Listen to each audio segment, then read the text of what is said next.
আমরা যদি 100 লোককেও ফেরত পাঠাতে পারি, কিন্তু that has to be part of a bigger deal. দুবার চেষ্টা হয়েছে কিন্তু 5,000 লোককে টোকেন ফেরত পাঠানো। আপনাদের মনে আছে আমি পত্রিকায় লিখেছি এটার বিরুদ্ধে, যে এটা শুধু মিয়ানমারকে একটা ওই পাবলিসিটি করার সুযোগ দেবে, আমাদের কোনো উপকার হবে না। 5,000 লোক নিয়ে তারা বলবে এই তো সমস্যা, আমরা বাইলেটারালি সমাধান করে ফেলছি, তোমরা এটা নিয়ে মাথা ঘামায় না।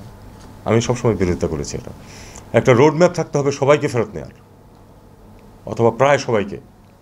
2-4 জন যদি তাদের কাগজের ঘাটতি থাকে সেটা অন্য কথা, কিন্তু সেটা না হওয়া পর্যন্ত 1 জন বা 1000 জনকে পাঠানোর আমি পক্ষপাতী না। তবে এখন বিষয়টা আপনারা জানেন যে এটাকে ডক্টর ইউনূস দায়িত্ব নেওয়ার কিছুদিন পরই কিন্তু এই বিষয়টাকে খুব গুরুত্ব দিয়েছিলেন, যে উনি কিছু অগ্রগতি সাধন করতে চান এবং এই জন্য আলাদা একজন অফিসিয়াল চেয়েছিলেন, শুধু এটা দেখবেন যিনি। সেই সূত্রেই প্রথমে একজনের আসার কথা ছিল, পরে তো ডক্টর খলিল এসছেন। ডক্টর খলিলকে পরে তো আরও অনেক বেশি দায়িত্ব দেওয়া হয়েছে। আমরা এখনও চেষ্টা করে যাচ্ছি যে একটা রোডম্যাপে আমরা আসতে পারি কিনা। এখানে সমস্যা অনেকগুলো আছে, কারণ আশেপাশের দেশগুলোর স্বার্থ আছে।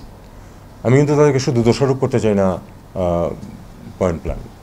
তারা তাদের স্বার্থ অনুযায়ী চেষ্টা করবে যে এই সংঘাতের থেকে বা মিয়ানমারের পরিস্থিতি থেকে তারা নিজেদের স্বার্থ কতটুকু উদ্ধার করতে পারবে সেটাই তারা চেষ্টা করবে। আমাদের যদি ভুটানের সাথে বর্ডার থাকতো তাহলে তো আমরা ইলেকট্রিসিটি ভুটান থেকে আনতে পারতাম নিজে থেকেই। এখন আমরা যদি ভুটান থেকে ইলেকট্রিসিটি আনতে চাই, যেটা আমরা আসলে চাই, আমাদের অবশ্যই ভারতের সহায়তা লাগবে। একই বিষয় এই ব্যবসার মালপত্র চলাফেরার ক্ষেত্রেও।